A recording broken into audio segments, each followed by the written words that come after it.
بصوا بقى يا حبايبي الجمال والحلاوه دي، الترند بقى اللي بقاله كام يوم نازل وعامل قلبان. بصوا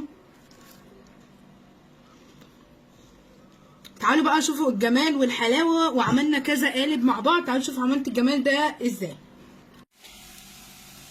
بصوا بقى يا حبايبي، هنا بقى دلوقتي نبتدي بقى نحمر الكنافه. انا دلوقتي عندي حوالي ربع كيلو كده من الكنافه، وهبتدي دلوقتي كده حطيت زبده، وهبتدي احمر الكنافه عاديه جدا. نحمرها في حله كده زي ما انتم شايفين او اي طاسه عندك، نبتدي نقلب كده.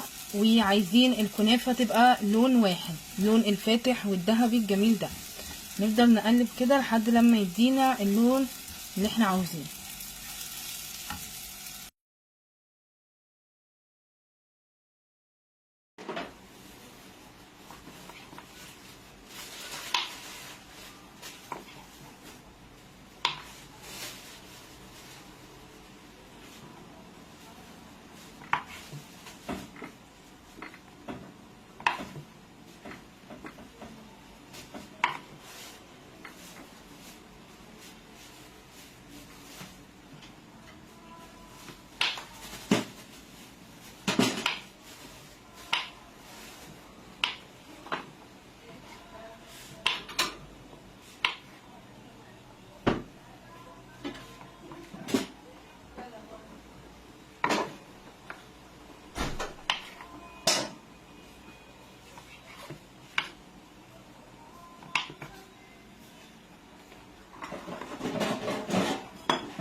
يا حبايبي انا حمرت الكنافه زي ما انتم شايفين، وده القالب السيليكون بجيبه من عند اي مستلزمات حلواني، هتلاقي عنده القوالب دي. وهعمل برده بكذا شكل، هعمل برده بالشكل ده برده عند مستلزمات الحلواني، والشكل ده الجميل برده. كل ده هتلاقي عند اي بتاع مستلزمات حلواني. هنا دلوقتي انا سيحت الشوكولاته البيضاء، ودلوقتي بعملها ايه كشكل كده. بمسك كده بالمعلقه واعمل كشكل كده زي ما انتم شايفين اهو، زي ما انتم شايفين كده. هعمل برضو هديها هنا لون. معايا اللون البينك ده برضو جبت من عند اي مستلزمات حلواني. وهنبتدي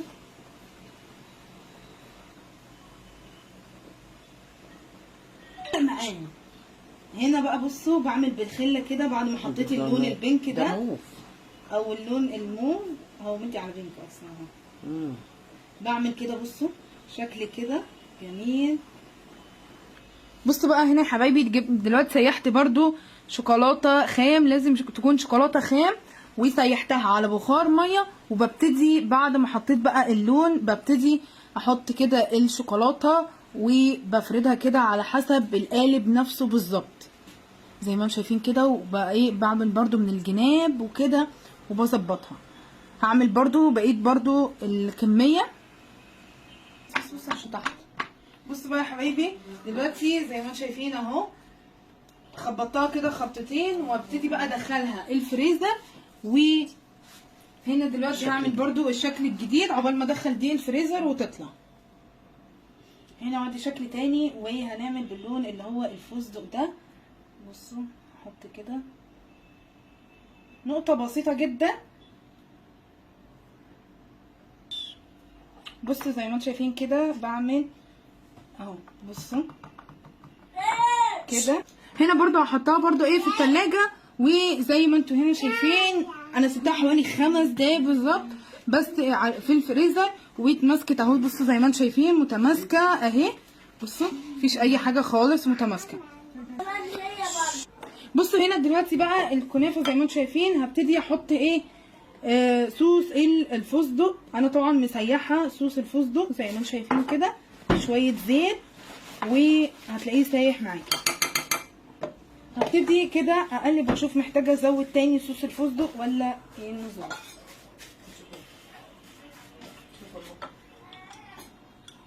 بصوا هنا دلوقتي حطينا بقى صوص الفستق على الكنافه زي ما انتم شايفين، وهنبتدي دلوقتي. بصوا كده، بصوا كده هبتدي احط كده الايه، بصوا هبتدي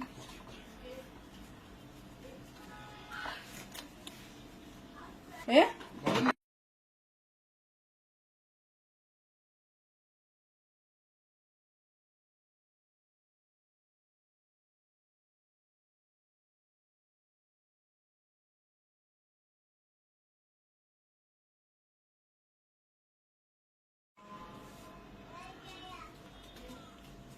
بصوا بقى الجمال والحلاوه. بصوا نبتدي نحط هنا بقى الطبقه من الشوكليت زي ما انتم شايفين كده، وابتدي افردها زي ما انتم شايفين كده. بصوا بقى هنا يا حبايبي بعد ما حطينا بقى الشوكليت كده الطبقه الاخيره، وهنا هبتدي بقى احطها في الفريزر، ولما تجمل وتمسك الشوكولاته هوريكم بقى الشكل النهائي.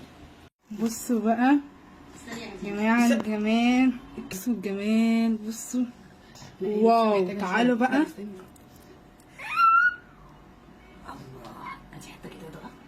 بصوا الجمال والحلاوه بجد تحفه. بصوا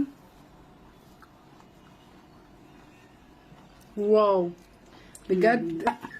بصوا حبايبي، بصوا سهل بقى، القوالب دي مش بتلزق ولا الكلام ده، وبصوا بسهوله قوي بتتشال معايا. بصوا يعني بجد تحفه روعه بجد جميله. هو ده بقى الترند اللي بيقولوا عليه، وبيقولوا ب 900 جنيه. طب ما احنا عملناها بصوا في البيت وبطريقه سهله وبسيطه جدا وروعه. بصوا روعه.